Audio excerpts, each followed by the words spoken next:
I sincerely welcome all assembled devotees to Sri Radha Gopinath Sunday Festival.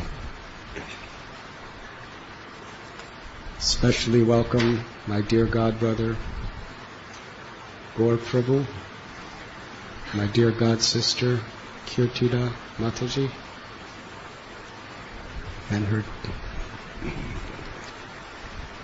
and also Pranabandhu Prabhu and Shruti Dharma Prabhu have come with a host of transcendental Vaishnavas from the United Kingdom. I believe about 50 devotees have come. Let us very sincerely welcome them all to Sri Radha Gopinath.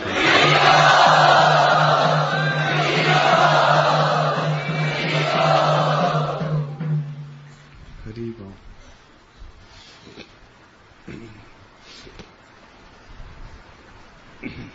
Every Sunday we come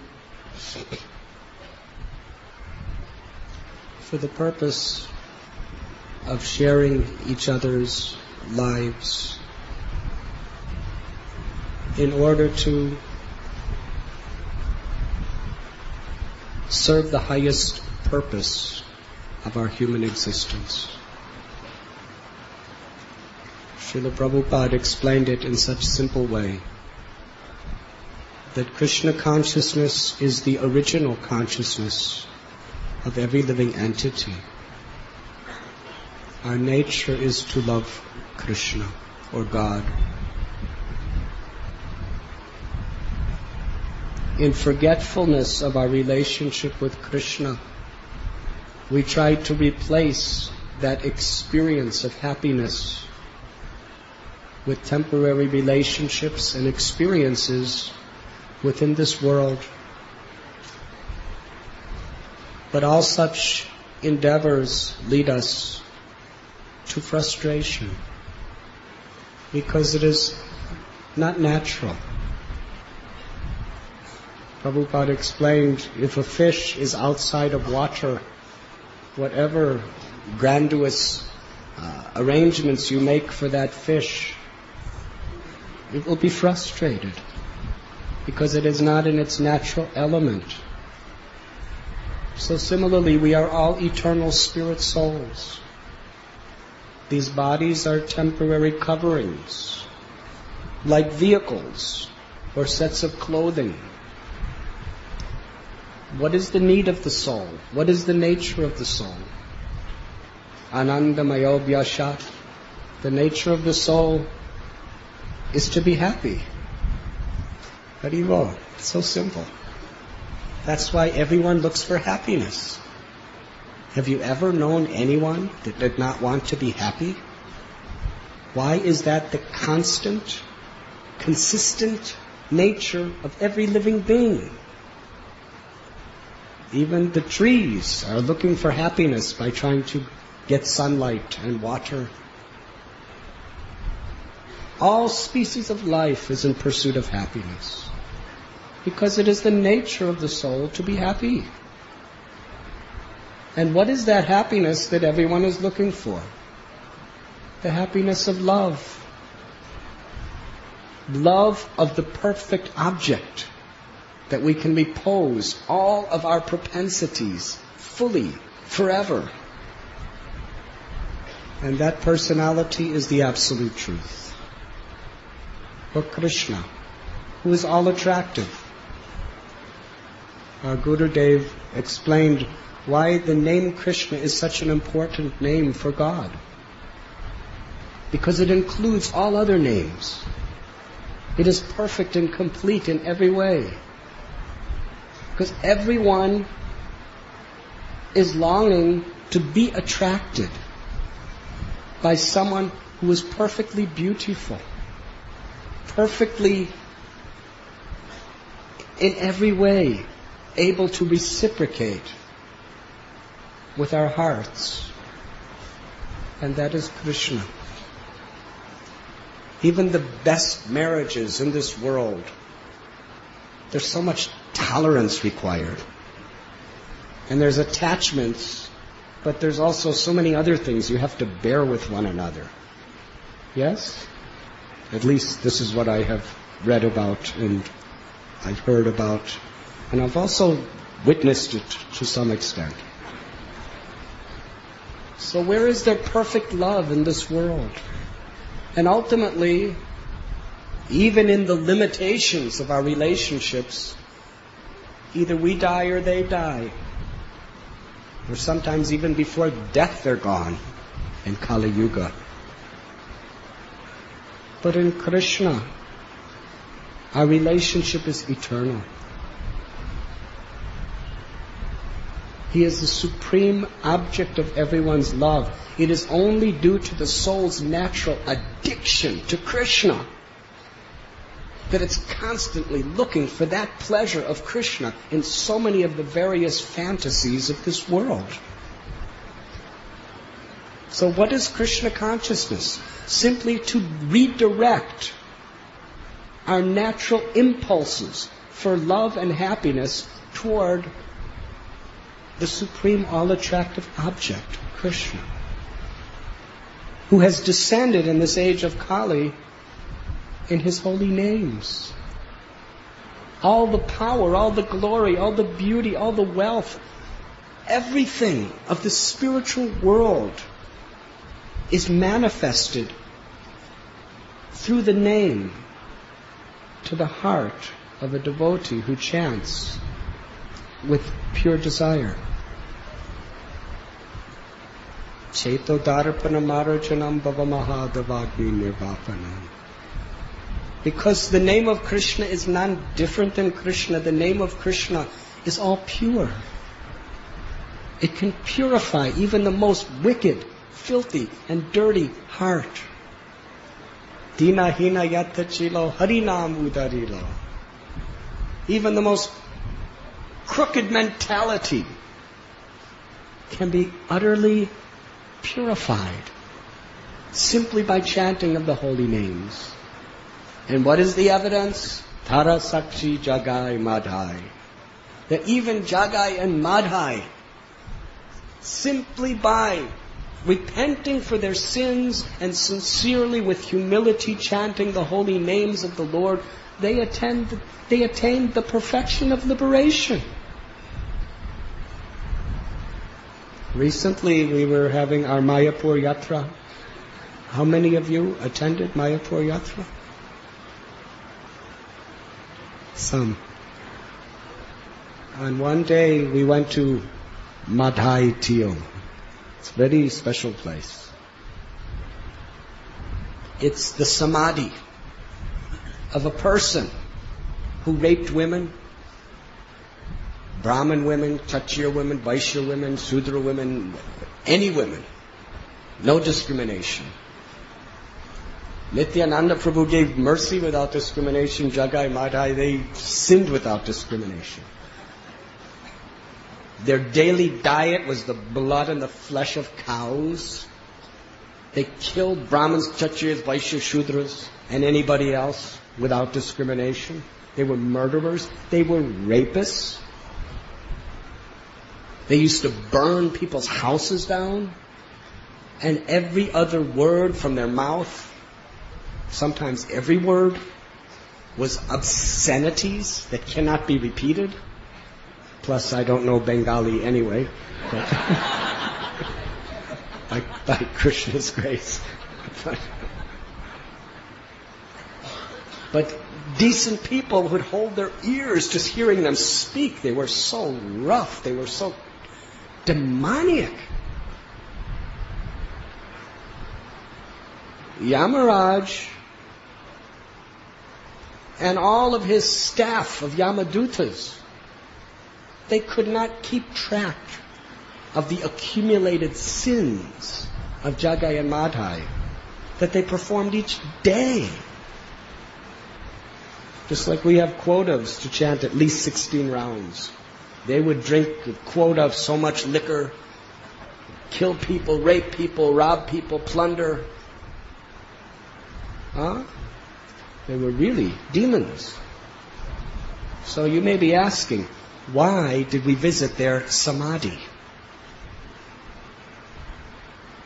Is that a reasonable question? Dinahina yata chilo harinamu dharilo tara sakshi jagai madhai. There are so many tombs of materialistic people in this world. If you go in the West, so many tombs. I remember when I came to India in 1970 and spent some years in Himalayas, Vrindavan, and other places. And the only tombs I saw were great saints like Rupa Goswami, Sanatana Goswami. And I remember I was coming in an airplane from London to New York. And from the airport, there was miles and miles and miles, and as far as the eyes could see in all direction, just tombs. Not samadhis, tombs. Just dead people buried. Hundreds and thousands. And I don't think any of them were saints. And I don't think anybody even goes there anymore. They're just... So there are so many tombs of so many materialistic people throughout the world. Why did we go to Madhai's Samadhi? Such a wicked, cruel, drunken person. Because simply by chanting the holy names of the Lord sincerely, they became the most gentle, humble lovers of God and servants of all living beings. So when we go to Madhai's Samadhi, it gives us hope.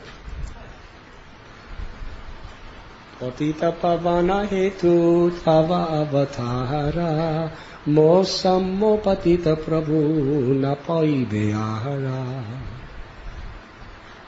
The nature of a devotee is to think him or herself very fallen. Actually, the more you feel yourself fallen, you naturally fall in love with Krishna. You have to fall in love with Krishna. You can't ascend to love Krishna. When we feel ourselves very fallen, unqualified, then we take shelter with humility. And Krishna reciprocates with that. So every devotee naturally feels, I'm so unqualified. Who am I to love God? So much ego, so much anger, so much desire and attachment. But what is our hope? Tara Sakshi Jagai Madhai. That however wicked we may be, Jagai and Madhai have defeated us.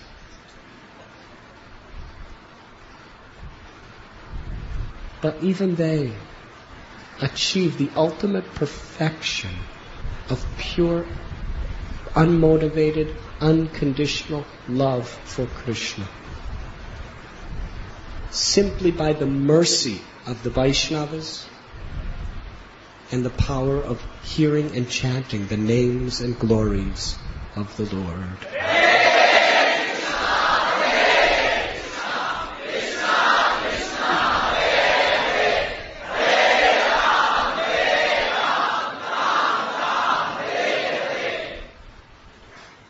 But when I was at Madhai's Samadhi,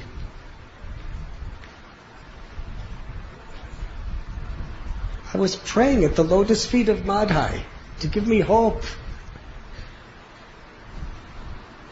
And I got a realization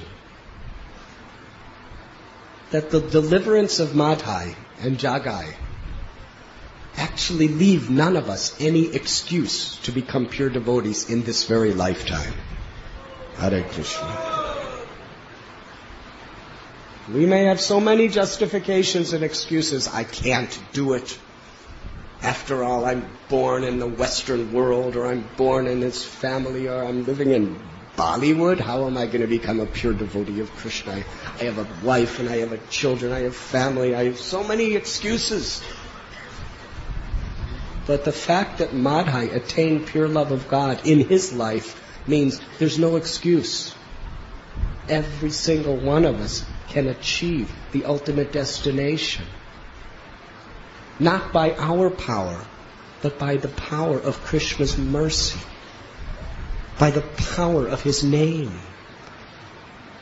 Who is so all-attractive that whatever we have been in all of our previous lives or this life, he can attract our hearts into his unconditional loving service for all eternity if we simply hear about him from sincere devotees and chant the holy names. Srimad Bhagavatam, there is one beautiful story which illustrates to what extent a person can achieve spiritual perfection simply by hearing about Krishna. Shall I tell the story?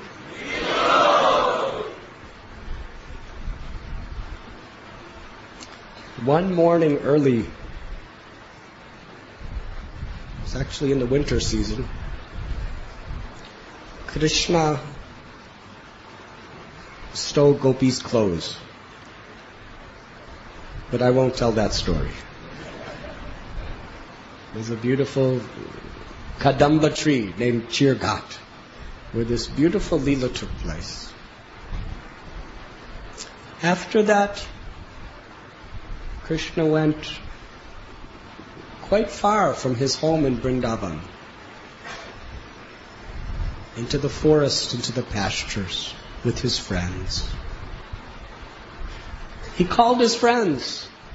Oh, Stoka Krishna, Sridama, Subala, Vasudama. Oh, Devaprastha, Ojasvi, Ujvala, Arjun, please come and see. See how these trees, the trees of Vrindavan, how they are bending so low, in humility, eager to serve all living beings. These trees, their birth and their lives are successful because they are living for the welfare of others. This is God's estimation of what a successful life is. We may manufacture our ideas of success. BA, MA, PhD, getting a job for a big international company, having a nice healthy body, being athletically very expert, making large sums of money, having power, political influence, having beautiful children who are obedient, living long, long life. But from the point of view of the Lord, this has nothing to do with success. He explains that these trees, their birth and life is successful. They are quite perfect. Why? Because they are living for the welfare of others. See how they are enduring much suffering and difficulty just so that they can help others. They are standing in the wind and protecting us from the wind. In the rain, to serve as umbrella to protect us. In the cold, they will give us their wood to keep warm. Even in the snow, they are very tolerant, never complaining about their own difficulties. Simultaneously, whatever anyone asks of a tree, the tree will give. Give you their fruits, their leaves, their flowers, their wood, their bodies. Of course, para upakar. What is the greatest welfare we can do for another? To enlighten their eternal souls. Feeding hungry people is necessary. They're going to be hungry tomorrow. Hospitalizing and giving medical relief to sick people is good. It is pious. But still, janma, mrityu, jara, vyadi, dukkha, doshanudarshanam, old age, disease, and death will come upon everyone.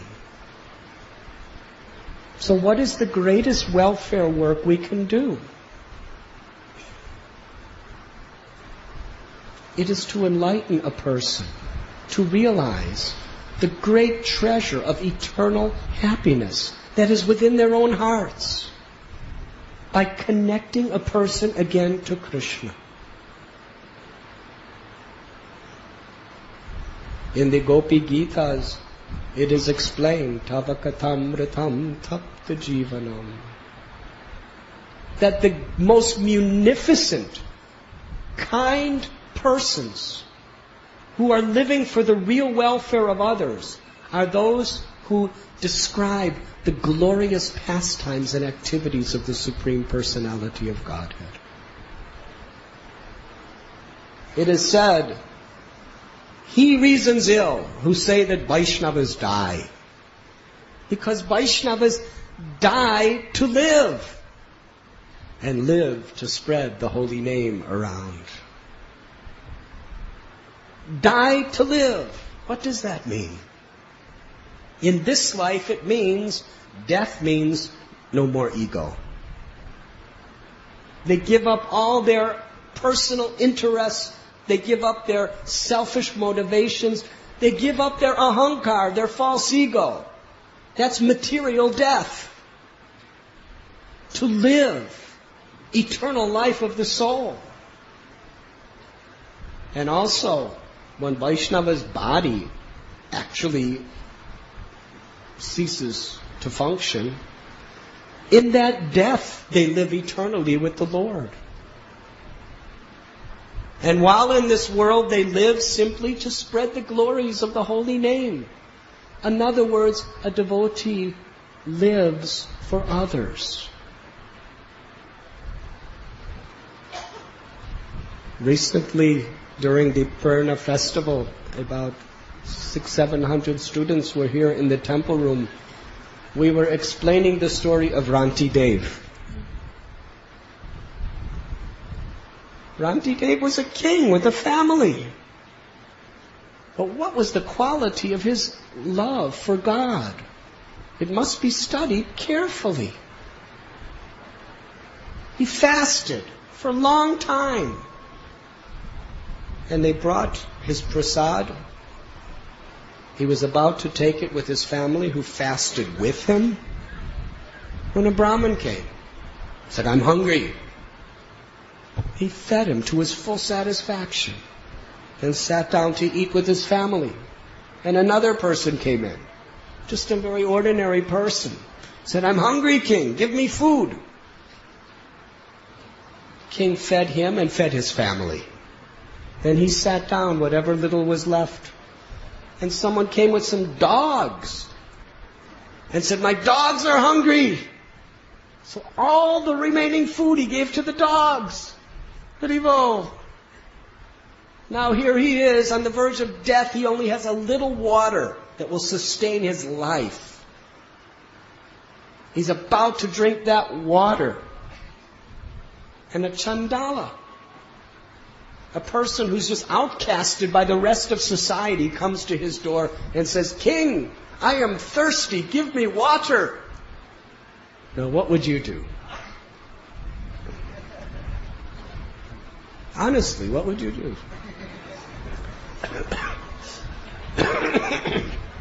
It's not like your guru or the prime minister is asking for water. It's a chandala. Everybody else is rejected. What Ranti Dev did is so illustrative of what a great soul's heart is. He folded his palms and prayed to Krishna. Said, oh my dear Supreme Personality of Godhead, you are so merciful to me. You are giving me this service. I pray to you, O Lord, I pray that let me continue to take birth again and again in this world to live amongst all living beings.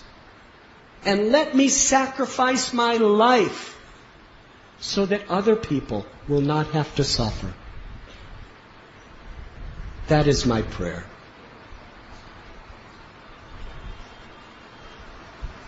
In giving this chandala, my water, I am giving this chandala my life. By doing so, I will never again have to feel thirst, hunger, lamentation, anxiety, moroseness. This was his prayer. And then he gave the water to the chandala. Then all those personalities appeared as demigods and exclaimed, Ranti Dev, we wanted to show the world what a Vaishnava is. So Krishna is praising the trees of Vrindavan because they live for the welfare of others. They are willing to make sacrifices for the welfare of others. It's one thing to live in a beautiful situation and give some charity. It's another to actually accept hardships on behalf of others. That is a sign of love. That is a sign that there's actually love of God in your heart. Because you see, aham bija pratapita, that every living entity is dear to Krishna, and you will want to do something if you have the power to do so. That is Vaishnava. Therefore we pray, Vancha kalpatadubhyascha kripasindubhya evacha patitanam pavanibhyo Vaishnavebhyo namo namaha. That Vaishnavas are like desire trees. Like these trees of Vrindavan, who are eager, without discrimination even, to perform the highest welfare work for all living beings. How? By inspiring people to hear about Krishna, to remember Krishna, and to chant His holy name.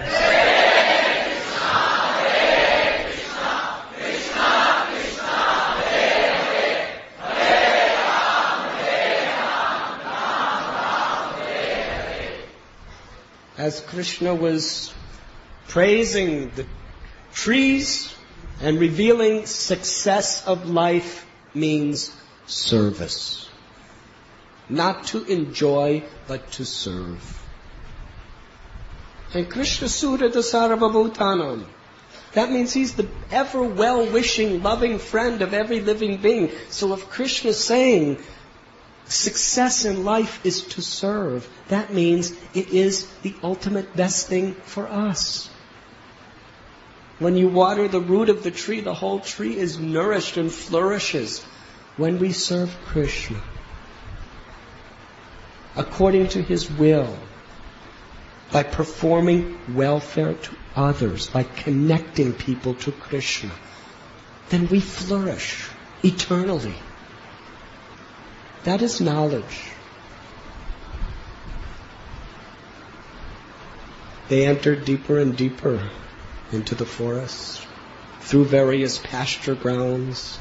They came to the river Jamuna with the cows.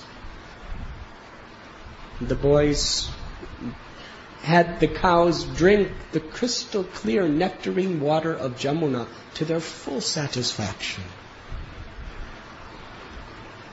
The cowherd boys missed breakfast that day because they were with Krishna when he was stealing Gopi's clothes. That was an early morning pastime. So they were feeling great hunger in their stomachs. Now, according to Jiva Goswami, actually, it wasn't that the cowherd boys were concerned with their own hunger, but they knew that Krishna hadn't eaten all day, neither had Balaram. And they knew that Krishna and Balaram are always concerned with their devotees. So in order to get nice prasad for Krishna and Balaram, what better way it is than pretending to be hungry?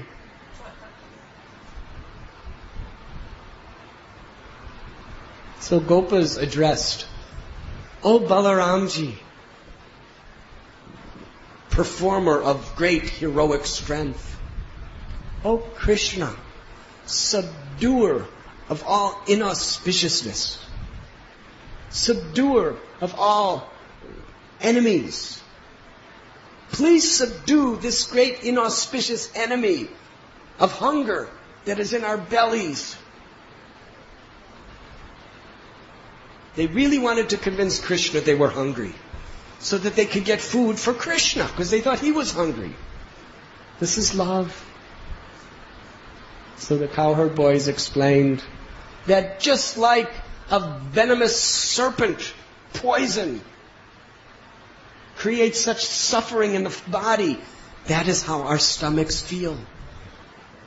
It is like a blazing fire of hunger that's about to consume our lives. Please, Krishna, Balaram, subdue this pain in our bellies and give us some food.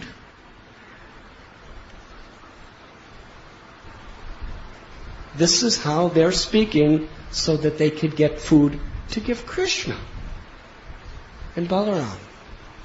But Krishna Balaram will do anything for his devotees, and the devotees will do anything for Krishna. Sadhunam hridayam mayam, sadhunam hridayam tvaham. The Bhagavatam describes the relationship between the Lord and devotee. Krishna says that the sadhu means one who is surrendered to me. My devotee gives everything for me.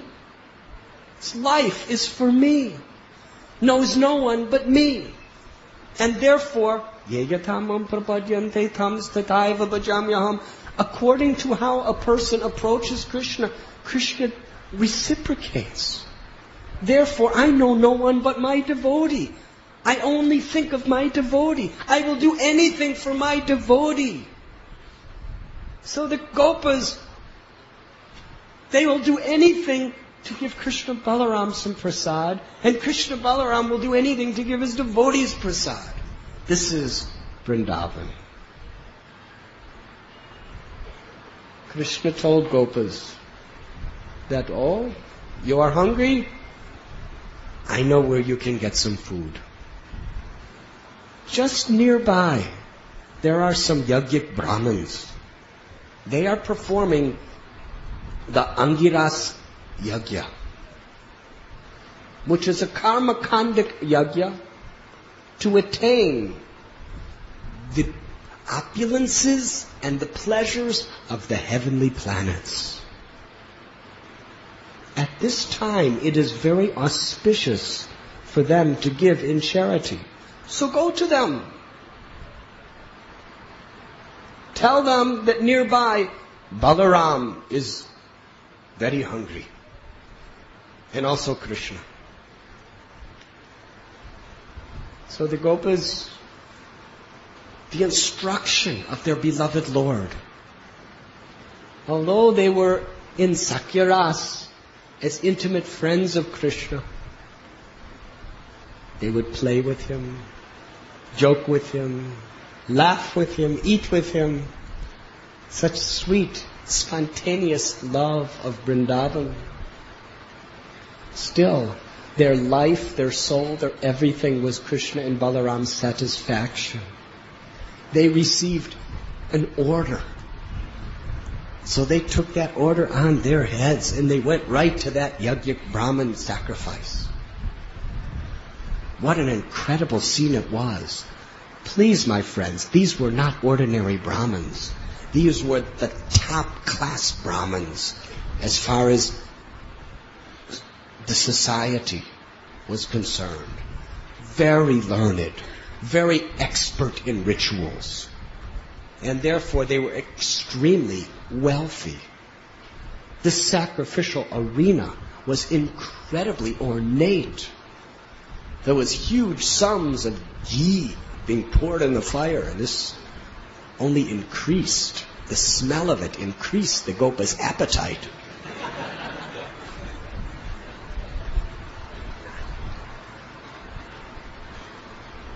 They were amazed to see what opulences were there. The gopas offered their full prostrated obeisances, bowing down to the Brahmins. And then with folded hands they prayed, "O earthly gods." Srila Prabhupada explains, Brahmins are supposed to be representing the Lord on earth. It is not that a Brahmin is God, but they are the representatives of God on earth. Therefore they are addressed as earthly gods. It's also a nice thing to say to somebody if you want them to give you something. "Oh, earthly gods, you are very learned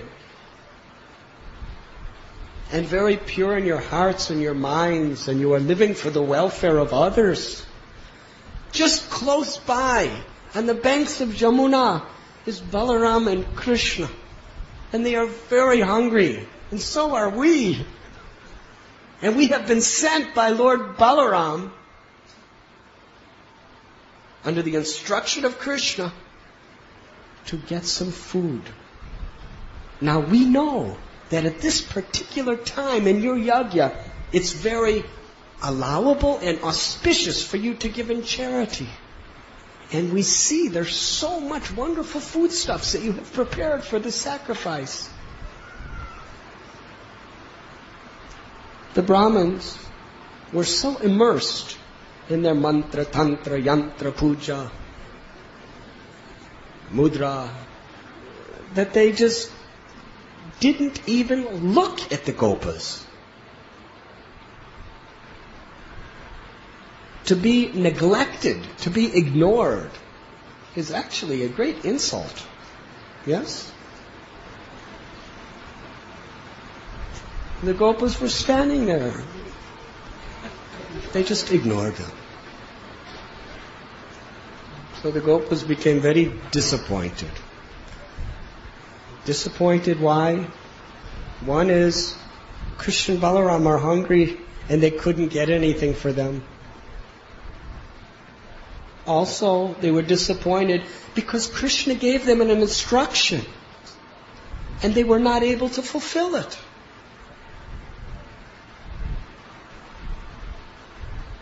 Vyavashayatmaka buddhir ekeha kudunandana bahushaka hyanantascha buddhayo vyavashayanam. Krishna tells in Sri Bhagavad Gita, those who are on this path are resolute in purpose and their aim is one. Those whose minds and intelligence is irresolute, is very many-branched. And Thakur Vishwanath Chakravarti, he gives in his commentary an explanation that Srila Prabhupada really considered the sacred guideline of his life. That this determination, this resolute purpose means that one should make the order of the spiritual master one's life and soul. Krishna is the original Guru. He is Jagat Guru. Krishna gave the Gopas the instruction to get food from the Brahmins, and they tried their best, but it was impossible. So they came back to Krishna and Balaram with very, very despondent hearts and sad faces. They explained to Krishna that these Brahmins, they're supposed to be living for the welfare of others, but they wouldn't even look at us. They wouldn't even say anything to us. They didn't give anything. Even when we, in your name, what is the use of their being Brahmins? What is the use of their yajnas? What they're saying is the truth. Vedaishcha savar aham eva vedyo vedanta karid veda vedeva chaham. All the Vedas and all the yagyas of the Vedas are only meant to satisfy Krishna. They missed the whole point. So the Gopas were very sad. But Krishna smiled, and then he laughed. He said, my dear Gopa friends, please, to see faults in others contaminates the heart. Probably these Brahmins were just so engrossed in their yajna that they didn't hear what you said. That's all. Don't think bad about them. And besides that, this is the way of begging. When you're a beggar, sometimes people give and sometimes they do not give. You cannot be disturbed or elated by these dualities. This is a very important point. Although Krishna knew the heart of hearts of these Brahmins, still, through the Gopas, he wanted to teach the world we shouldn't find faults with others. Because if you find faults with others, you become contaminated by that influence. If you see the good in others, it cultivates goodness. If you see faults in others, it cultivates faults. Why? Because you are what you associate with. You become influenced by that. Then Krishna told the wives of these Brahmins, they are constantly meditating upon me with deep affection. They will give you everything they have. Go to them and ask. Just mention my name, and they will become enthused to surrender everything. They are just now at their homes. Go. So the Gopas ran to the homes of the Brahmins' wives. Now these Brahmins' wives, they were not just sitting on the floor. They were sitting in beautiful seats. And they had beautiful clothes and very elegant ornaments. They were coming from families that were so honored and worshipped by the society.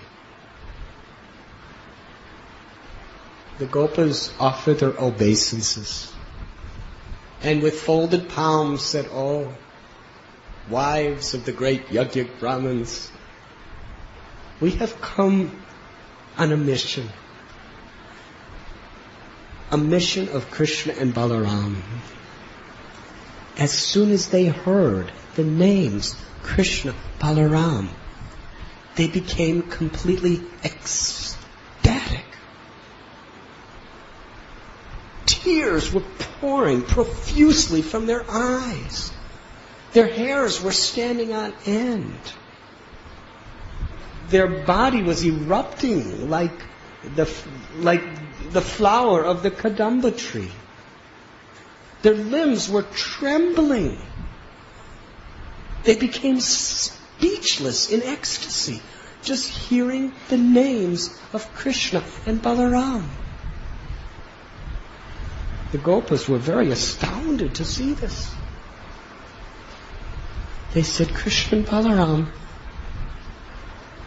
they are desiring that you give them some food." These ladies were in such a state of trance that they couldn't say anything. So the Gopas were thinking, the husbands didn't say anything, now the wives aren't saying anything. They seem to love Krishna, but why they're not saying? They couldn't say anything. Immediately, they somehow or other came out of their trance and began to collect fresh cooked rice covered with ghee. So many varieties of sabjis and cakes and sweets and soups. And they pack them in golden pots with crystal lids. And personally held them in their own arms to bring them to wherever Krishna was. It is at this point I'd like to bring us to the beginning of the lecture. The power of hearing about Krishna. The wives of these Brahmins, they never saw Krishna. They never ever met Krishna. How is it that there was such ecstatic love in their hearts simply by hearing the name of Krishna? Because they had heard about Krishna from the Brijavasi ladies who they would meet. These Brijavasi ladies were pure devotees. They were lovers of Krishna. They heard about Krishna from them. They heard about his beautiful form, which had a complexion like a freshly formed monsoon rain cloud. Sham Sundar. He played upon the beautiful Murali flute, Muralidhar. He wore yellow garments, Pitambar. He had a threefold bending form, Tribanga. His eyes were like blooming lotus petals, Padma Lochan. His beautiful blackish hair curled around his moon-like face, Vrindavan Chandra. His lips were like the fresh bimba fruit. He wore a beautiful garland of wild forest flowers. They heard about Krishna's beauty. They heard about Krishna's qualities, how he spoke, how he joked with his devotees, how he killed the various asuras that came to Braj Bhumi. They heard his wonderful pastimes again and again and again, just by hearing from these devotees. They fell in love with Krishna. They were constantly, day and night, speaking amongst one another about Krishna's names, his beautiful qualities, and his wonderful leelas. Yes, years went by, and these Brahmins' wives, were simply hearing and chanting the glories of the Lord, and thus constantly remembering him. And from this process, they attracted the all-attractive. Their love awakened for Krishna.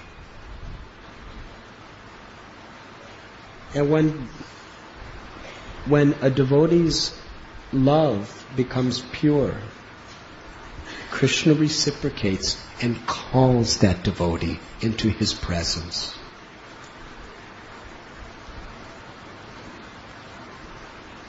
The Brahmins' wives with these golden pots filled with the best, most luxurious prasad, actually bhoga. And they were cooking extra preparations, and they were putting aromas and fragrances. And what was the sweetest fragrance? The fragrance of their love, of their enthusiasm, and of their detachment. Vairagya vidya nija bhakti yogam. Real bhakti includes detachment and knowledge. They had knowledge that Krishna is the Supreme Personality of Godhead simply by hearing. And they loved Him. And the natural result was they were detached from any impediment that could come in their way.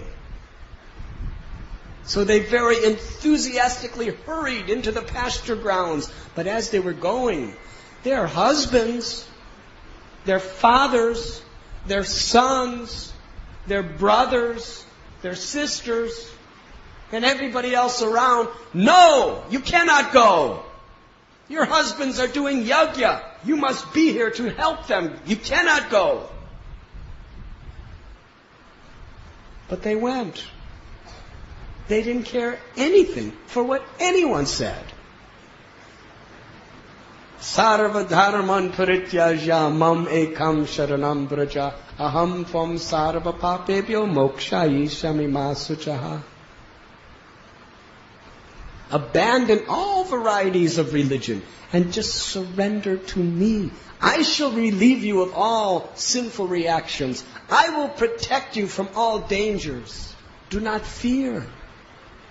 This was the mood of the Brahmins' wives. They were fearless.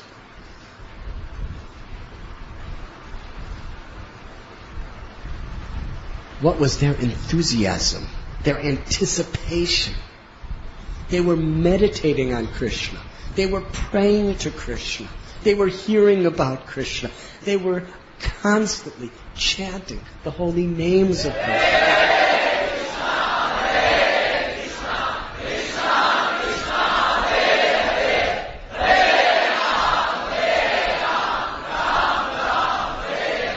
And now the fruit of their life of love was about to be realized. They were going to see Krishna face to face and offer the love of their hearts personally to Him in the form of all of this bhoga.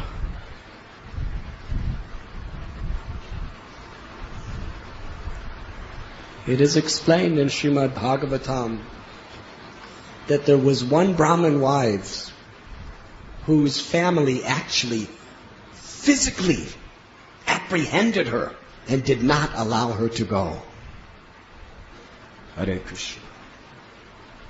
Would you like to know what happened to her? Remind me later and I will tell.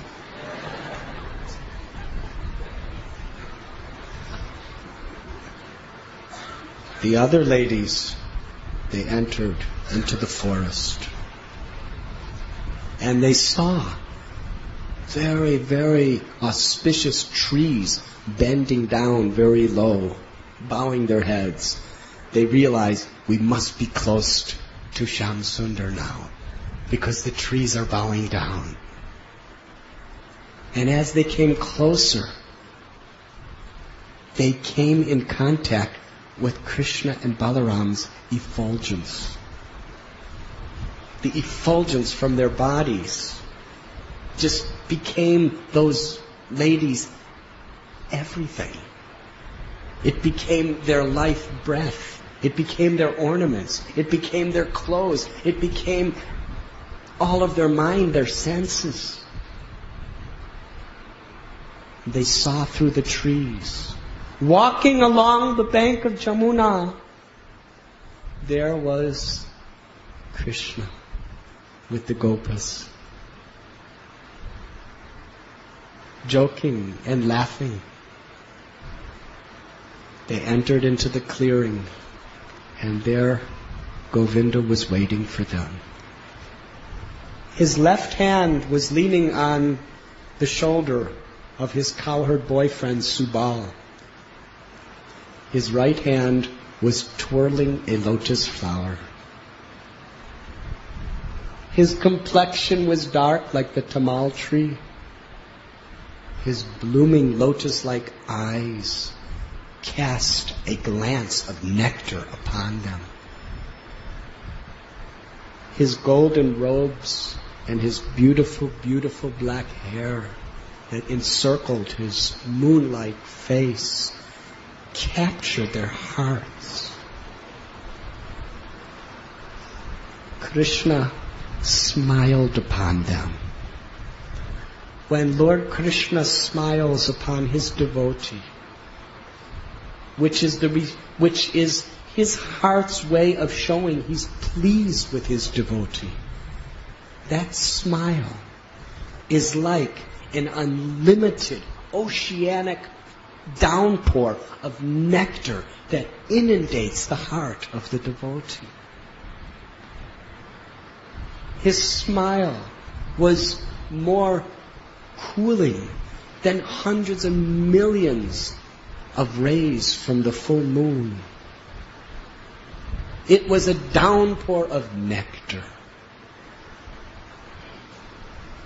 When the Brahmins' wives witnessed this beautiful form of Krishna smiling upon them, through their eyes, they carried Krishna to the very innermost core of the inner chambers of their heart. And there in the heart, Krishna embraced them, and they embraced Krishna with pure, unmotivated love. In this ecstasy, they closed their eyes and they saw that beautiful form, not in an imagination, but they actually saw that form of Shyam Sundar was present within their hearts. Then they would open their eyes and see the same form standing in front of them. They'd close their eyes and see him in their heart, and open and see him standing before them. Tears of ecstatic love poured from their eyes. But they came there to serve the Lord, to please the Lord. With great happiness, considering this the ultimate fulfillment of all of their desires, they offered Krishna the love of their hearts through the golden pots of prasad. Krishna was very happy. After smiling and glancing upon them, he said, "Oh, very virtuous wives of great Brahmins, welcome. I welcome you. Please, have seat. Be comfortable. I know why you have come. You have come because your heart has attained the ultimate perfection. Unmotivated, uninterrupted, pure love and devotion for me.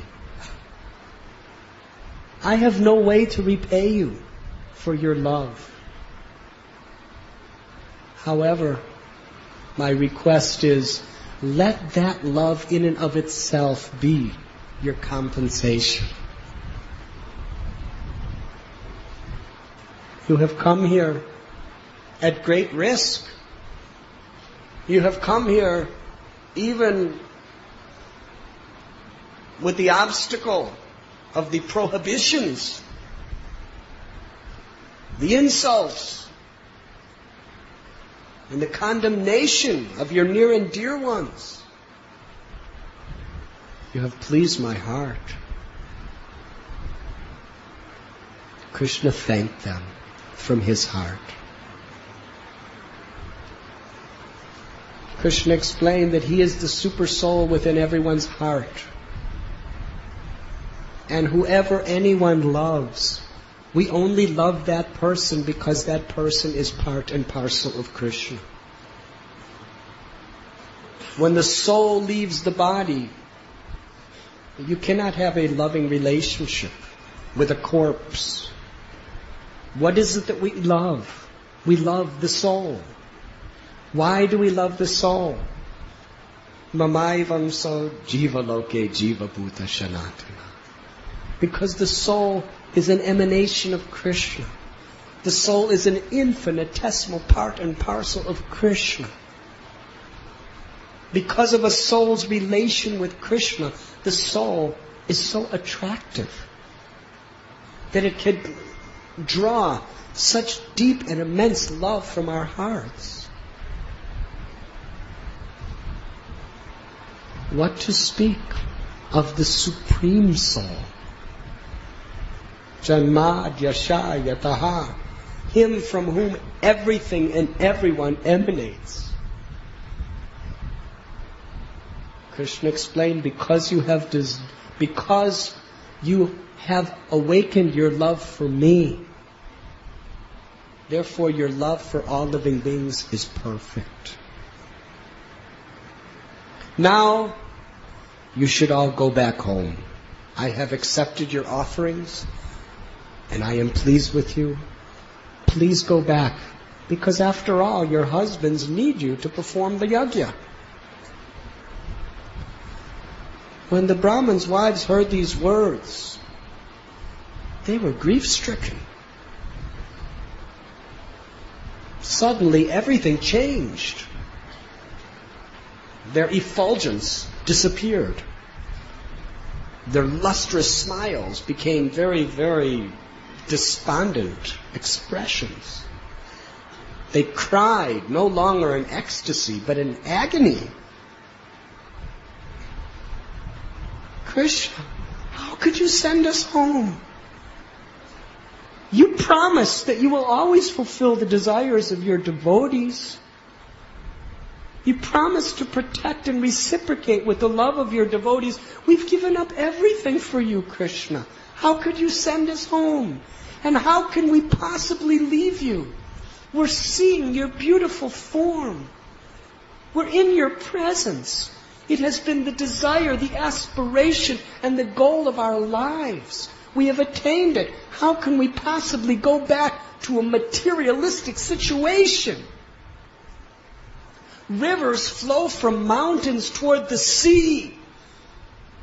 Why would a river that's just at the verge of the sea want to go back to the top of the mountain? If a person is blind and cannot see his whole life, and by some inconceivable miracle is given vision, why will that person want to become blind again?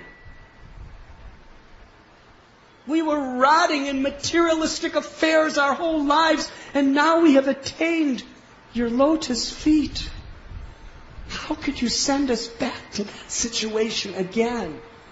Why? Please do not speak these words. We have given our hearts to you. We are not qualified to be your servants. We are not qualified even to be the maidservants of your maidservants. Just let us remain in this Vrindavan forest. And just give us the benediction that when you are performing your pastimes with your devotees, when the tulsi leaves fall from your feet, then we will be able to collect those tulsi leaves and worship them in the forests of Vrindavan.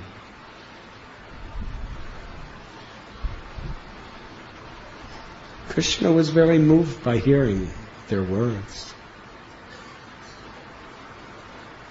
But Krishna spoke with great love and affection. He said, actually, you have duties to your husbands. They are Brahmins. And no doubt they are materialistic. But by your association, they will be transformed. The Brahmin's wife said, but we can't go home. We've been rejected. Our husbands, our fathers, our sons, our brothers, they will never allow us to come back. We broke all of their rules and left. Krishna said that you go back. By my influence, they will not only accept you back, but they will deeply appreciate you. Krishna told them, only a person who I totally reject will not appreciate someone who loves me. By your association, their hearts will be changed. Now, from a social point of view, you are the wives of Brahmins. How will it look as an example to society if you're living in the forests of Vrindavan amongst gopas and gopis? No, you must go back.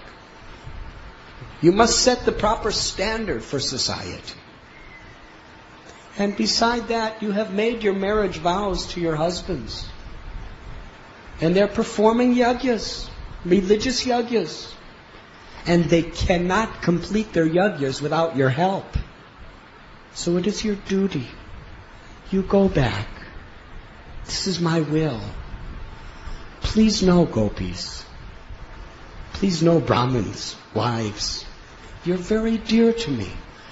You will not attain me simply by physical proximity with me.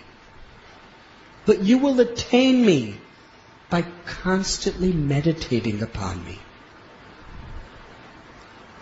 The path of ultimate perfection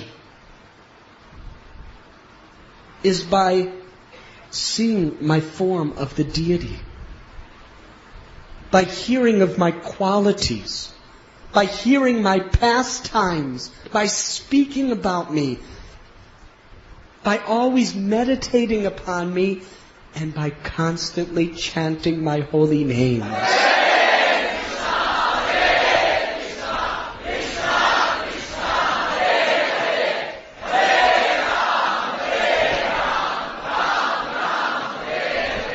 This is the process of always living with me.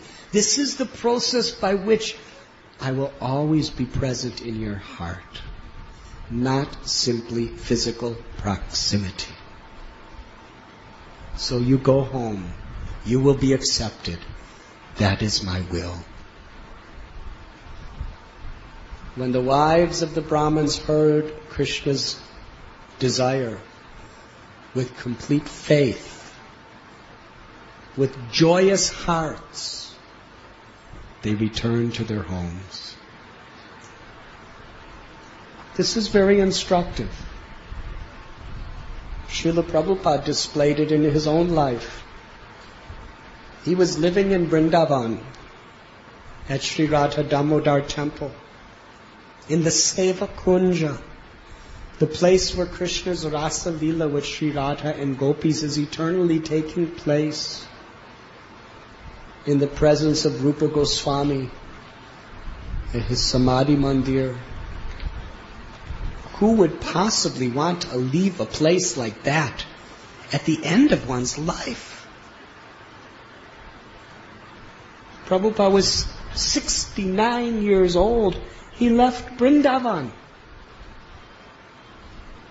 came to Bombay. It's inconceivable. Many of us in Bombay are always longing to be in Vrindavan. This morning I was speaking with our Devananda Pandit Prabhu. Are you here? Huh? Okay. As long as he went to the farm, it's all right. He so much wants to go back and live in Vrindavan. He was expressing his eagerness. I said, very good, very eager. That's why you should stay in Bombay.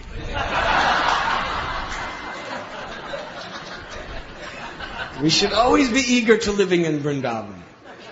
But we should do the seva of the Lord according to the Lord's will. That is Prabhupada's example. That was Bhakti Siddhanta Saraswati Thakur's example. Hariva. Prabhupada left Vrindavan to come to Bombay. Hariva. But actually, did he leave Vrindavan? No. He was more in Vrindavan than the people who are chanting Radhe, Radhe, Radhe in Vrindavan. Because he was carrying Vrindavan in the core of his heart. He was carrying the will of Radharani, who appeared in this age of Kali as Sri Chaitanya Mahaprabhu, Krishna with the love of Radha. And what was Radharani's order through Mahaprabhu? To spread the glories of the holy name in every town and every village throughout the world. Vyavashayatmaka buddhir eke hakudunandana. Prabhupada's Guru Maharaj instructed him to teach the fallen, suffering people, forgetful of Krishna, how to love Krishna. By hearing about Him, by associating with His devotees, by worshipping the deity, by chanting the holy name.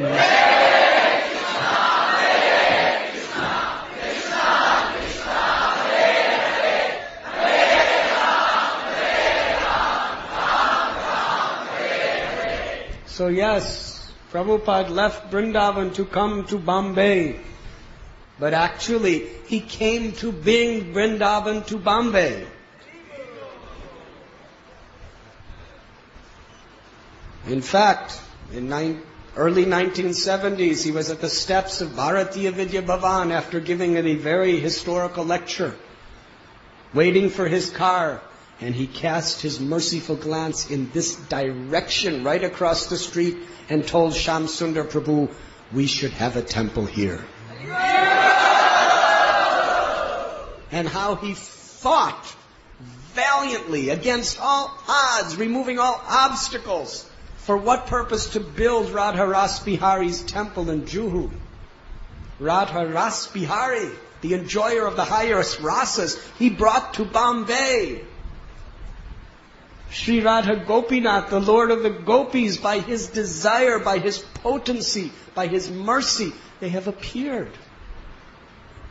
This is Vrindavan, where devotees come together with innocent and pure hearts to serve one another, to hear about Krishna, and to chant the holy names. That place is Vrindavan. That is Krishna Prabhupada's mercy. He brought Vrindavan across oceans. Wherever his lotus feet touched, that place transformed into the spiritual world. So yes, we should always be longing to be in Vrindavan.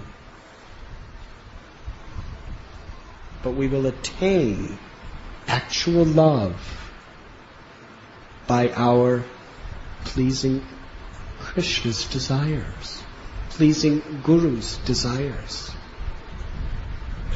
And it is by Prabhupada's love for Vrindavan Dham that we are all here today.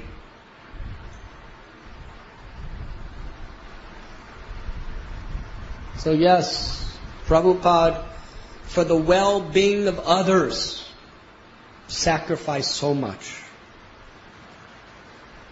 Similarly, this was the instruction Krishna gave to the wives of the Brahmins. Go back home. Live with your husbands in those houses for their well-being. It is my desire, and you will always be with me, and I will always be with you. So they returned. And when they returned, their husbands, their fathers, their brothers, their sons, everyone was with folded hands, bowing down to them. Now where do you find proud Yajnik Brahmins bowing to the feet of their wives? It's not common. At least I haven't seen it. How many of you husbands bow down to your wives? I won't ask you to raise your hand. It's probably something very confidential. But they all were bowing down because they understood their wives attained the ultimate perfection of life. Just by associating with their wives, they became pure in heart. That is the power of association. And we see factually, even in our own contemporary environment, that sometimes a person becomes a devotee and the family is very against. But because of that person's dedication, surrender, and love for Krishna, Krishna within the heart of the family members changes them. People who are adamantly against and making issue in public become devotees just because their son and daughter love Krishna. I will not mention names, but we have people here whose daughters, whose fathers and mothers were outraged that they were coming to Hare Krishna temples and neglecting so many social things and activities of sense gratification. But now the mother or the father are initiated devotees. Not just one case, but many cases. Haribo. Even people of the West, what to speak of the East? Many of our devotees came because their children became devotees, or another family member becomes devotee. How is that? Because Krishna is so pleased by that devotee's effort, he actually personally, just to please the devotee, changes the heart of relatives. Even Prahlad, he changed the heart. He changed it in... he very visibly changed the heart of Hiranyakashipu.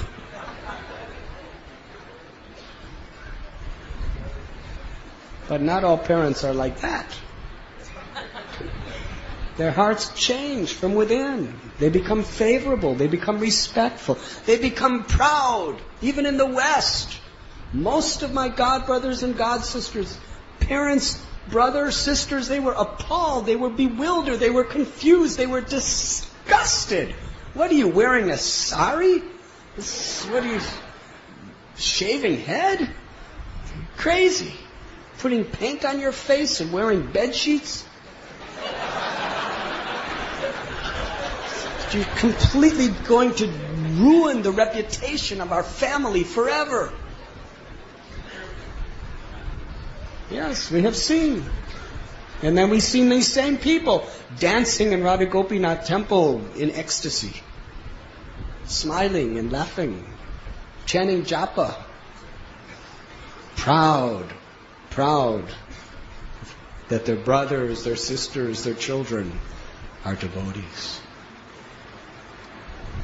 So yes, if we just have that determination, if we actually are sincere about purifying our hearts, Krishna will compensate and perform miracles in the hearts of others. And that is what happened. Just a few hours before, those Yajnik Brahmins were harshly condemning their wives for leaving to go to Krishna.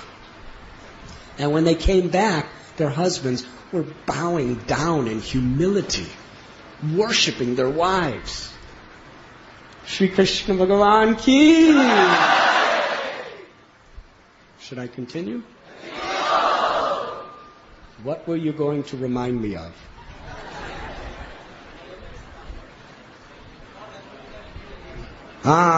Yes, the Brahmin's wife who was imprisoned in the house.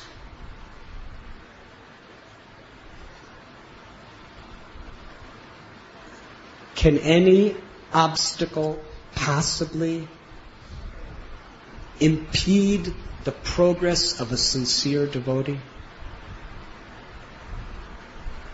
Obstacles are friends of devotees. Obstacles, Advaita Prabhu explained, are servants of Krishna, which actually help a devotee. So this is an obstacle. All the other lady friends escaped. They just went.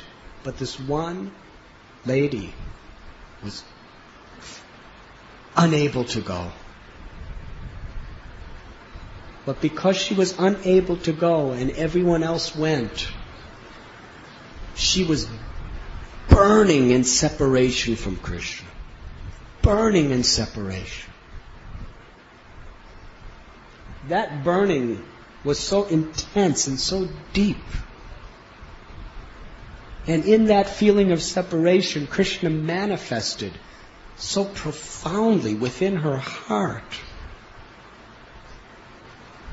that she actually gave up her material body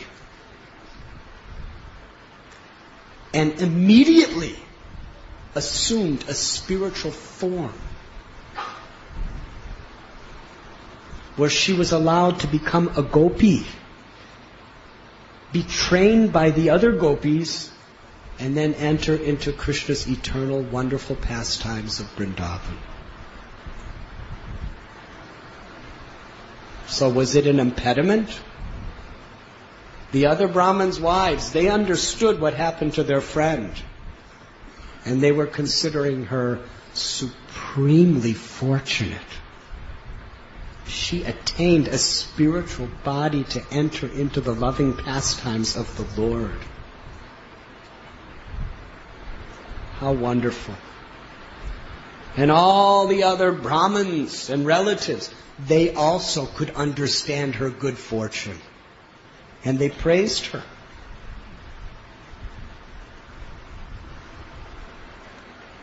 It is a fact that when obstacles come on the path of our sincere efforts to serve the Lord, those obstacles can be either the cause of our fall down or our entrance into the spiritual world.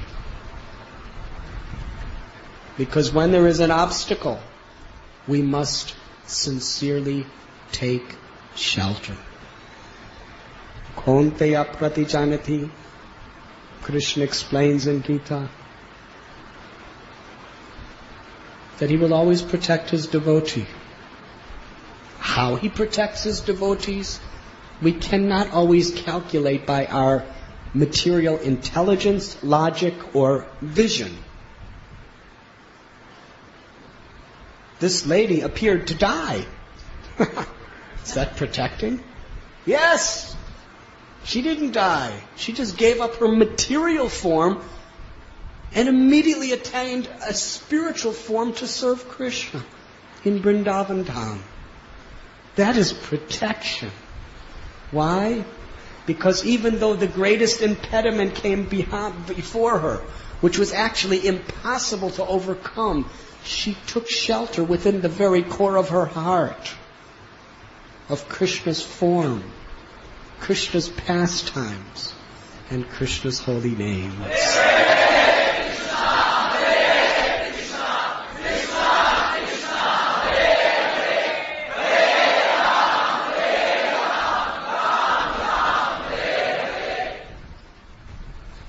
When the Brahmins saw their wives, they were just coming from having the darshan of Govindadev.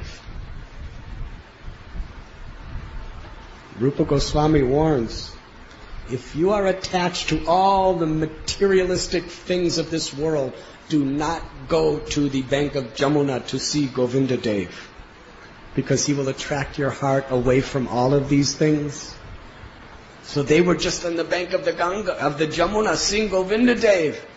And when they were returning home, there were tears in their eyes, their hairs were standing on end, their limbs were trembling, all ecstatic symptoms were manifested. And all the relatives could see that. What an ultimate treasure. They have attained the perfection of life. The Brahmins began to repent. Due to association with their wives, the Brahmins became purified. Haribo. Previously, they were simply addicted to materialistic tantra, yantra, mantra, mudra, puja, and all of these other things for materialistic purposes, for fame. And they were really famous. These Brahmins knew the Vedas thoroughly. They could chant mantras excellently. They could perform pujas proficiently. They were very, very famous. worshipable by the people of the society. But they missed the whole point. That was their realization. The purpose of everything we do in our life is to please God. Yad karoshi yadashnasi yajjohoshi datasya. Everything is meant for the satisfaction of God. Yes, we are twice. They were born by their mother and father, the first birth. They were given initiation into Brahman and Gayatri, second birth. And then they were given entrance into the initiation to perform yajnas, which is a third birth. The Brahman's realization was, to hell with our three births. To hell with our being first-class Brahmins. To hell with our being scholars of the Vedas. To hell with all our mantra, tantra, yantra, puja, and mudra. To hell with all of our fame, people touching our feet, worshipping us, giving us dakshina. To hell with all of our yajnas. The whole purpose of everything in life is to please Krishna. If we do not develop an attraction for Krishna, shrameva hi kevalam, it's all a useless, pitiable, worthless waste of time. To hell with our lives. We have spoiled everything. Krishna personally asked us to serve Him, and we rejected it. But our wives, they never got any second initiations. They never took any third initiations. They don't know any mantras, tantras, yantras, mudras, or pujas. All they know is taking care of children, cooking and cleaning the house. That's all they know. No one's touching their feet. No one's worshipping them. But in their simple, innocent hearts, they love Krishna. They fearlessly surrendered everything to give their love to Krishna.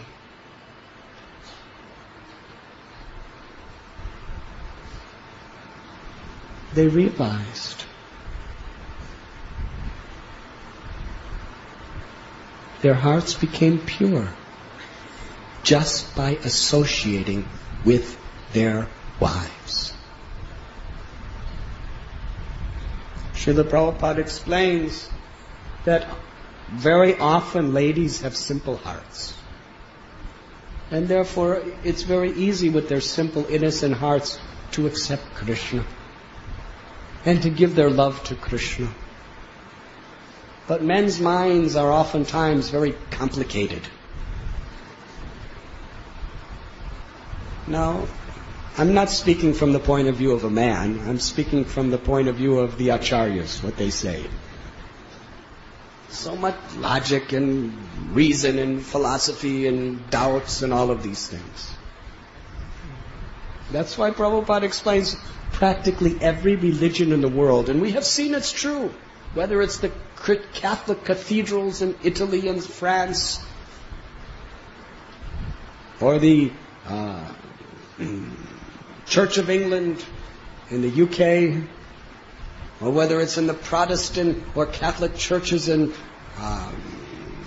Americas or Australia or Russia, Orthodox Church, or whether it's the masjids in the Middle East.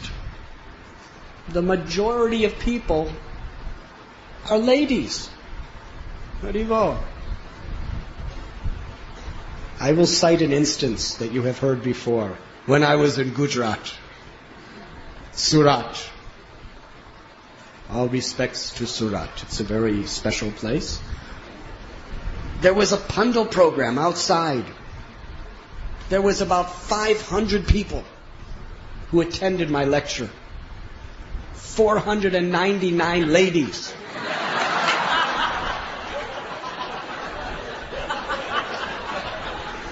And one man who was holding a baby.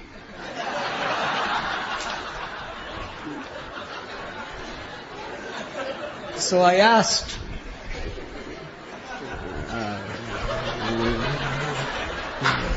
I'm a sannyasi. It wasn't a comfortable situation. I asked, where are all your husbands? Are they coming? They said, no, they're not coming. I said, why? They said, oh, they're watching the cricket game on television tonight. Or some of them are reading their newspapers, like that. They're not interested in these things. Hare Krishna. Another time in Borivali, do you remember that? Mahasatsang. How many ladies were there? It was about 2,000 ladies. And only the very staunch congregation of men were there. Because that night, India was playing Pakistan in a match of cricket. This is a very serious subject matter.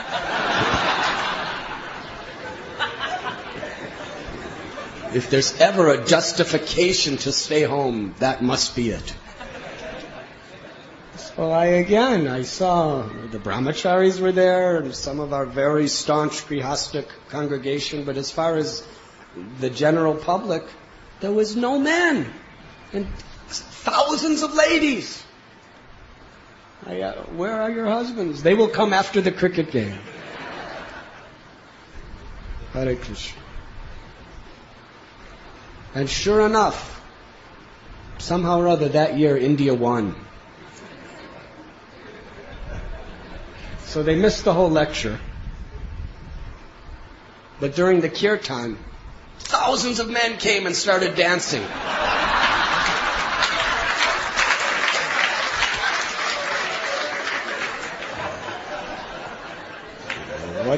What their motivation was, the Paramatma knows. I cannot understand these things.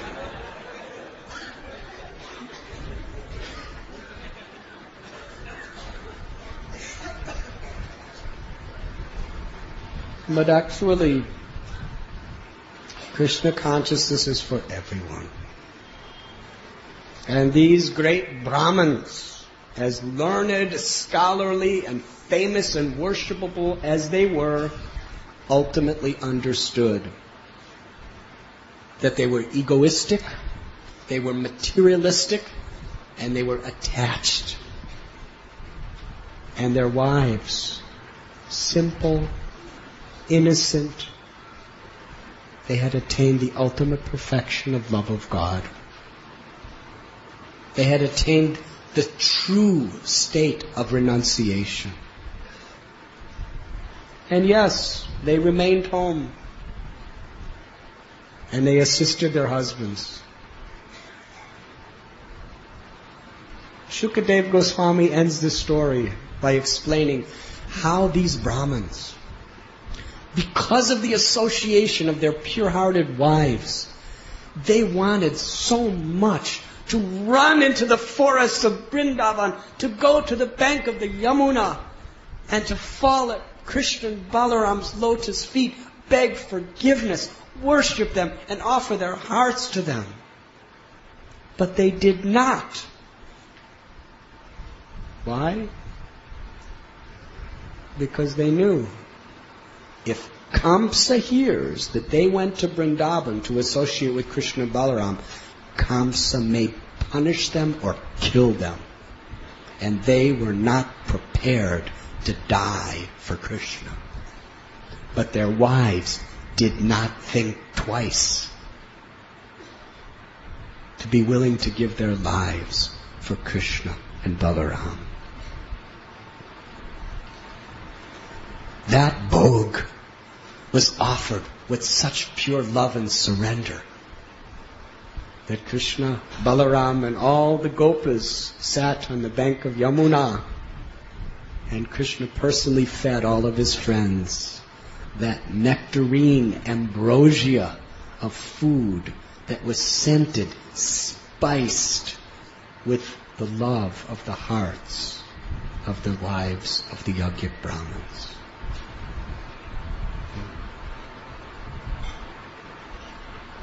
Thus, Krishna, Balaram, and all his friends feasted on the love of his devotees. And by the mercy of Srila Prabhupada and our beloved Acharyas, we are also feasting on this wonderful, loving reciprocation between Krishna and his devotees. So yes, it is not necessary that we have to change our position in society. It is not necessary that we have to give up our jobs, our occupations, our ashrams. Krishna did not allow this. Spiritual life means changing our hearts and living for the welfare of others by helping to change their hearts. What Krishna told the wives of the Brahmins is what Krishna told all of the people he met when he traveled through South India as Lord Sri Gauranga Mahaprabhu. The Kurma Brahmin, he had a wife and children. He said, I cannot bear the incessant waves of suffering in this ocean of material existence. I want to leave everything behind, my Lord, and go with you, entering into the renounced order of life. And Lord Chaitanya said, do not ever speak like this again. You go home. You have your wife, you have your children, you have your home. Do not leave it. Krishnaize it. I will always be with you. We will never be separate. Stay in the position you are in, but teach others about me. Speak from Bhagavad Gita, Srimad Bhagavatam. Live for the welfare of others. Always remember me. And constantly chant my holy name.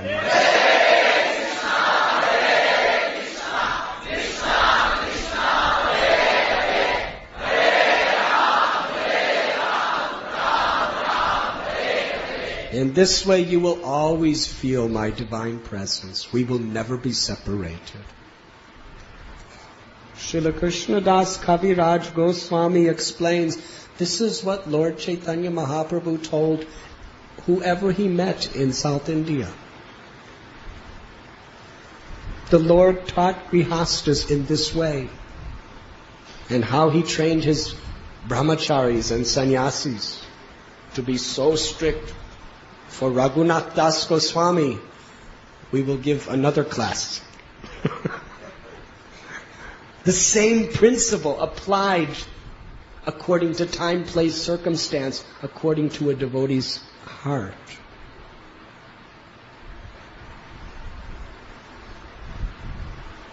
Grihe tako vanne tako sada hari bole tako. Thakur Bhakti Vinod, he was a husband. Bhagavati Devi was his wife, and he had 10 children. But he was a perfect devotee. Prabhupada called him a Grihasta Paramhamsa. And he ordered all his Grihastas to be Grihasta Paramhamsas. That means you, if you're a Grihasta. To be a Paramhamsa Grihasta. And you say, I have no time. I have 3 children. Multiply by that by 3.5, and you have 10. And Bhaktivinoda Thakur did it. Just like Madhai gave us no excuse to not become a pure devotee in this life, Bhaktivinoda Thakur gave Grihastas no excuse. He was a government servant with so much demand. He had 10 children and a wife to support. Harivo. But he chanted 64 rounds every day. He wrote volumes of books and songs and prayers. He established namhatas in hundreds of villages tens and thousands, hundreds of thousands of people he was Shiksha Guru for. And he did his work, and all of his children were pure devotees. In fact, one was Bhakti Siddhanta Saraswati Thakur.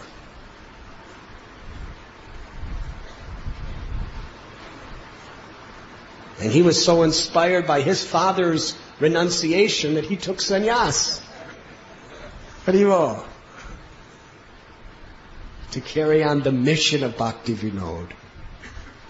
So whether we are grihastas or sannyasis, that is not important. What is important is we have an honest and earnest heart. We want to be the servant of the servant of the servant of the Lord's devotees. We want to live our lives in a spirit of servitude for the welfare of others.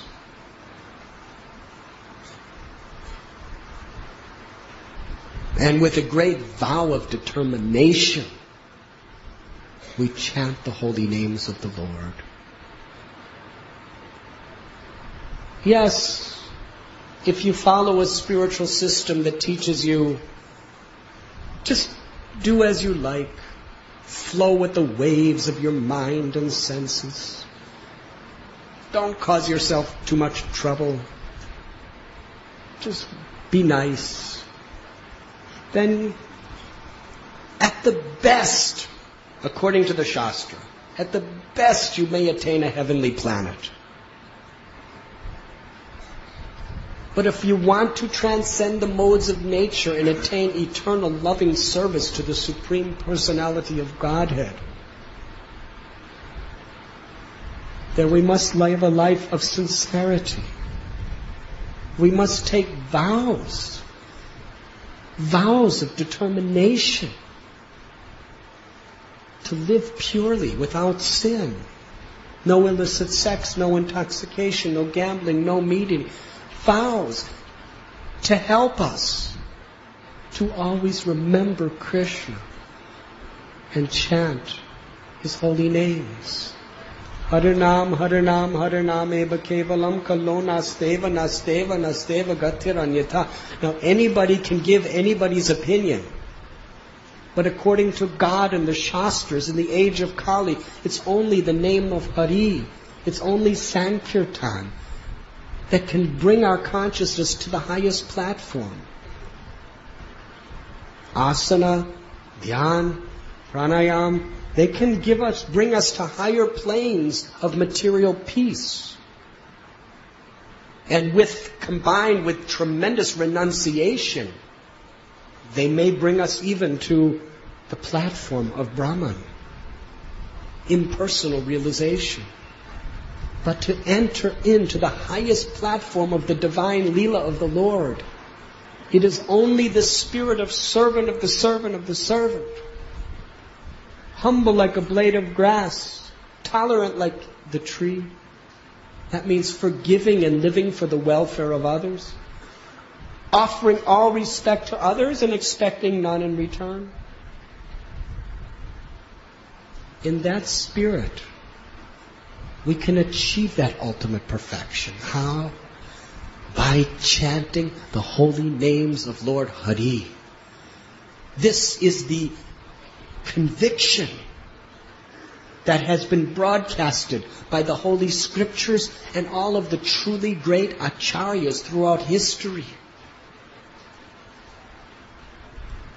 And that is what our beloved Srila Prabhupada has given us. The uncompromised, unadulterated formula by which we can attain the ultimate realm of love.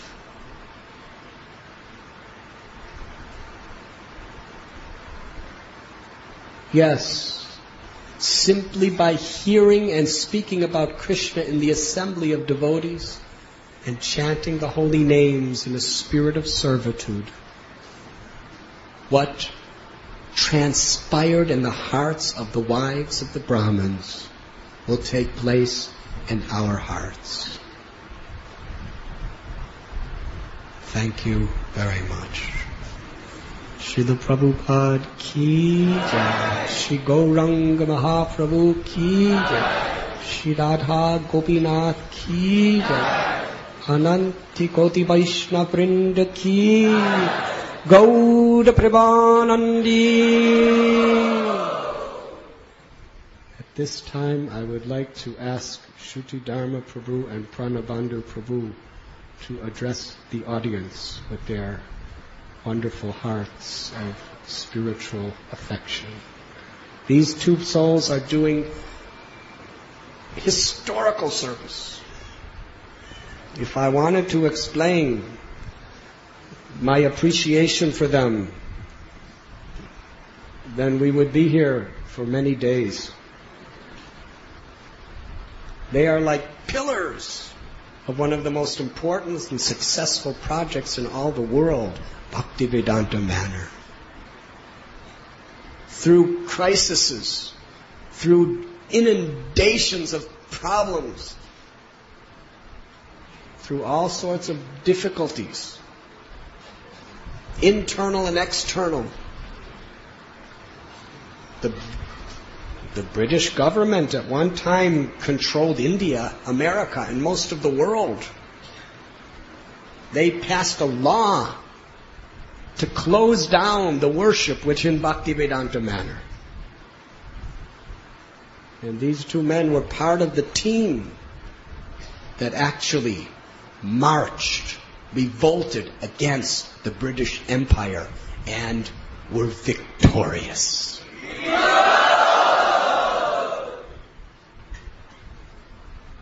Through heartbreaking internal experiences, they remained faithful and true to the service of Srila Prabhupada and his mission. And what are the fruits? Thousands of people are becoming devotees. Janmashtami at Bhaktivedanta Manor, there is nothing like it in all the world.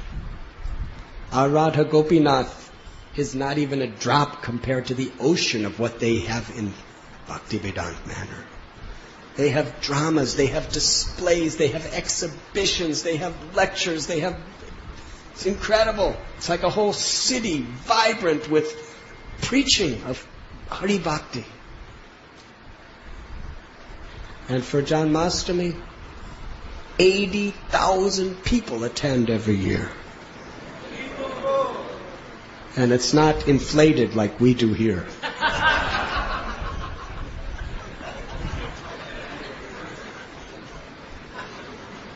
Actually, 80,000 people coming. And this is not in India, this is in England. And they are so much the inspirations. Their dedication, their loyalty, something wonderful, something extraordinary. And although they're very humble, all the leaders of our society very much honor and worship their lotus feet by their exemplary, loving devotional service to Sri Radha Gokulananda, to Srila Prabhupada and all the Vaishnavas. With those words, we would like to invite both of you to speak whatever is in your heart. Mukam karoti vācālam pangum langete girim yat kripa tamaham bande Shri Guru Dīnatarinam. First of all, on behalf of our group in London, I would deeply like to appreciate the Vaishnava community here at Radha Gopinath Mandir. Especially His Holiness Radhanath Maharaj for his affection, his kindness, his friendship. We are traveling to India for Jatra, pilgrimage. So we are going to Mayapur very shortly, Jagannath Puri, Vrindavan. So the question is always asked, why are you going to Bombay? why are you going to Mumbai? That doesn't appear in the Jatra list.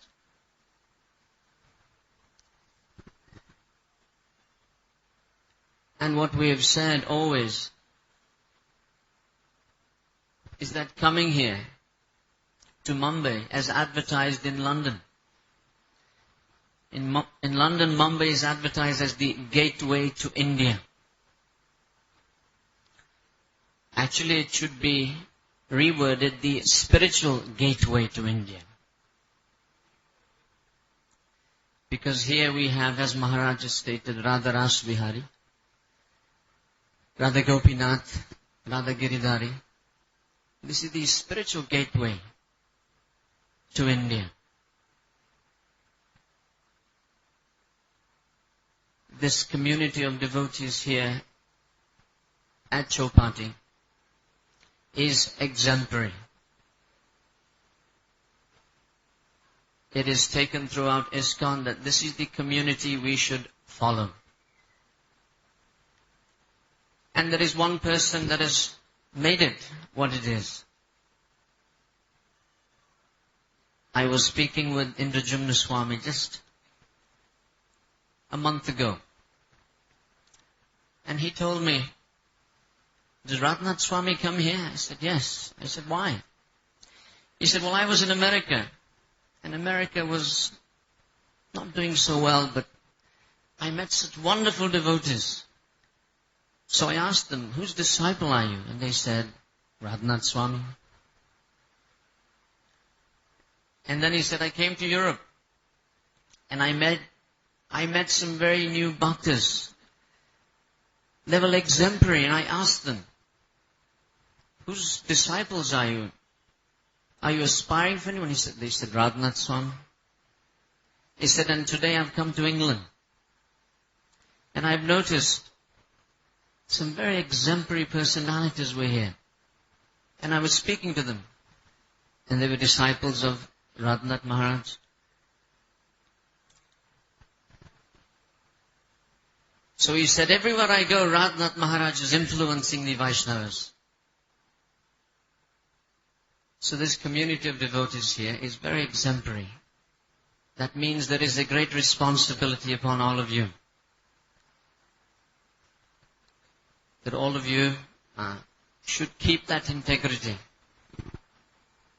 Because the name of Radha Gopinath Mandir is non-different from the name of Radhanath Maharaj.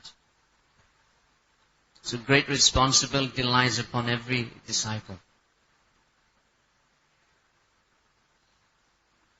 Why Mumbai? There are 3 cities which influence the world. New York is influencing everything, especially America. Whatever happens, it will happen throughout America. Whatever happens in London, it will affect the whole of Europe. And whatever happens in Mumbai, it will affect the whole of Asia. So that is why it is so important here coming to Mumbai. We are about to go to Mayapur. And in the Navadip Mahatmya, Jiva Goswami, he first went and he took permission from Lord Nityananda. And then he said, I also have come to get your blessings. So our London group, we have come here to get the permission and blessings of the Vaishnava community and especially His Holiness Radhanath Maharaj, that we may be able to actually perceive the spiritual world in the holy places. The holy places, they are covered, Yogamaya, Prodamaya. It is a covering like carpet. And unless the carpet is rolled up, you will not know what is the spiritual world. So we have come to request Radhanath Swami to roll up the carpet for us so that we may be able to perceive the spiritual realm.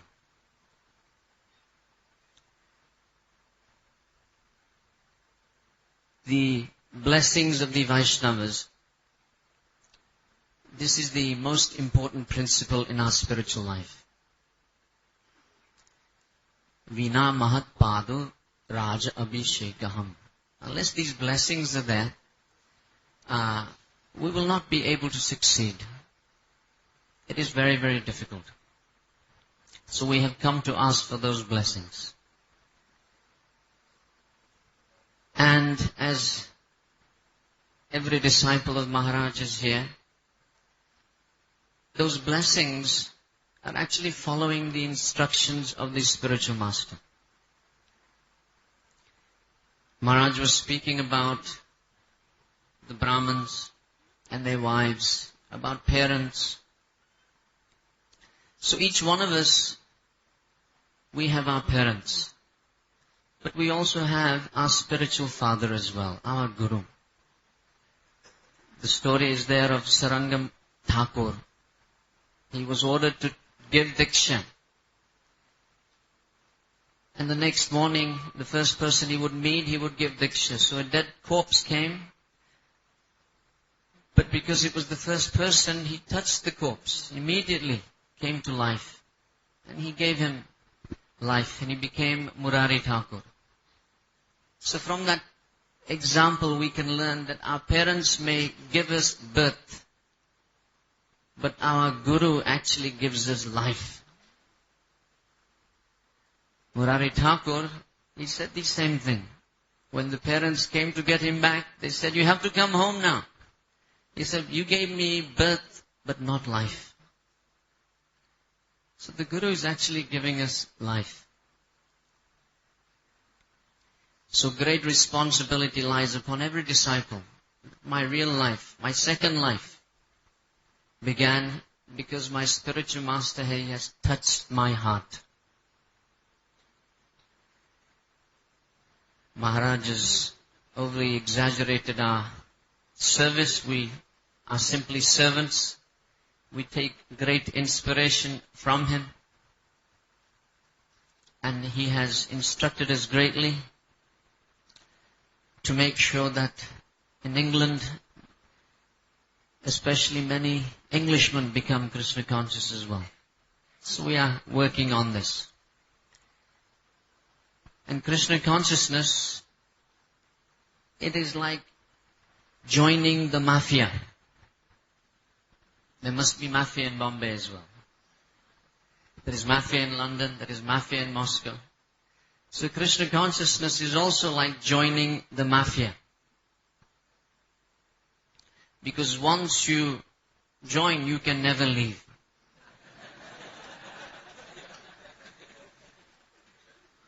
Why? Because you know too much.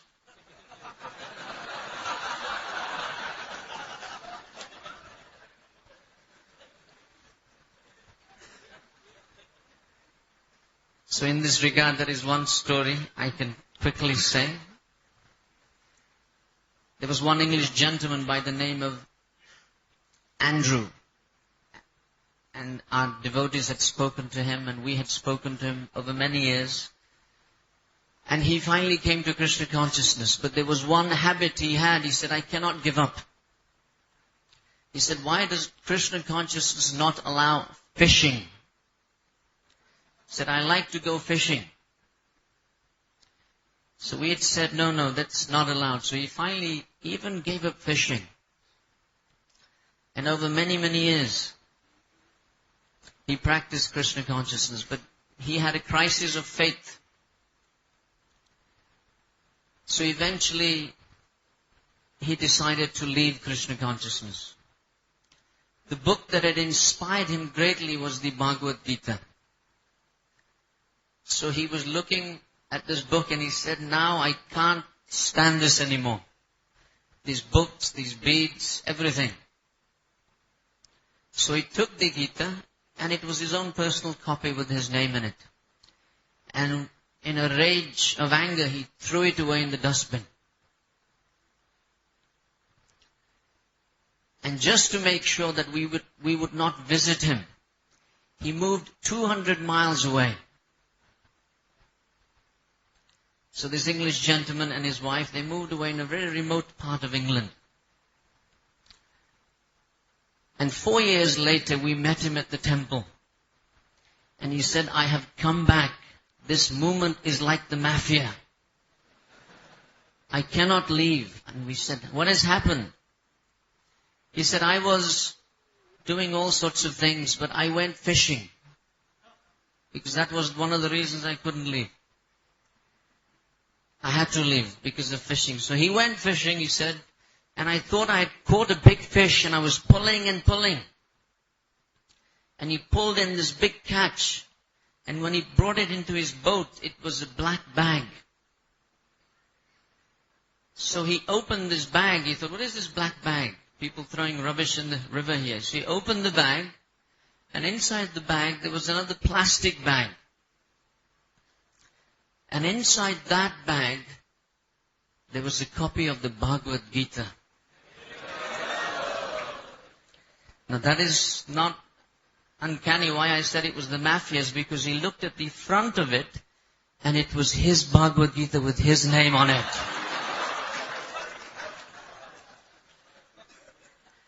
How it arrived from the dustbin to 200 miles, he said, you were following me. He said, Krishna does not leave anyone alone. Once you come, it is like the mafia. So in this way, preaching is going on, much more is going on. Once again, great appreciation for the Vaishnava community here at Radha Gopinath, an exemplary community of devotees. You have a lot to offer, you have a lot to give, and you have a reputation which you have to keep. Great responsibility lies upon each individual in this community. Hare Krishna.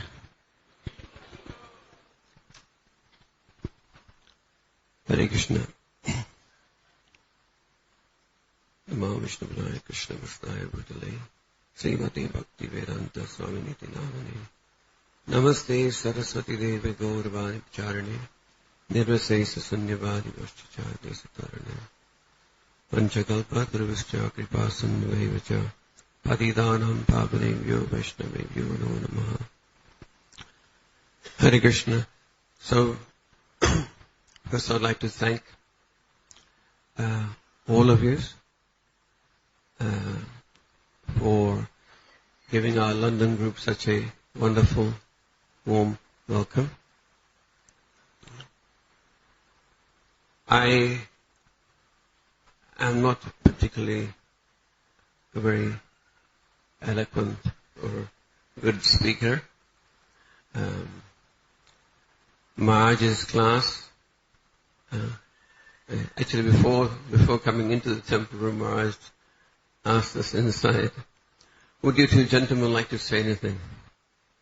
And I said very strongly, Maharaj, I've come to hear you. So Maharaj has said, he spoke very eloquently, very nicely. And of course, Sri Dharma Prabhu has also spoke very nicely, very eloquently. A little realization of Krishna consciousness I would like to share is, just at the end of class, Maharaj said how everything is coming from chanting Hare Krishna. As we were coming here today, we almost missed the place. The last time we were at Radha Gopinath temple was about 4 years ago, I believe. And me and Shruti were together. Just hang on a minute, where are we? And as soon as I saw that front, so what a wonderful transformation. I could not believe my eyes what I was seeing. And for me, it is very, very inspiring when we hear of projects. And Sri Radha Gopinath temple project here is not just exemplary in its how beautiful the building is, but more so how beautiful the hearts of the Vaishnavas are, and even more so how beautiful the heart of their leader is. His Holiness Radhanath Maharaj is inspiring thousands of people to come to Krishna consciousness, to chant Hare Krishna. And I've actually stopped simply praying to Krishna. I pray to Krishna, but actually now I petition Krishna even more, not just pray. That somehow or the other, His Holiness Radhanath Maharaj would spend a little more time in London with us, so that the manifestation of Krishna, the manifestation of the spiritual world, would also happen there. His faith in chanting Hare Krishna, his eagerness in chanting Hare Krishna is most exemplary, and I perceive here so much is coming from this, having this 100% faith. So I simply like to thank everyone for allowing us to be here, and petition Radhanath Maharaj to please come to London a lot more. Hare Krishna.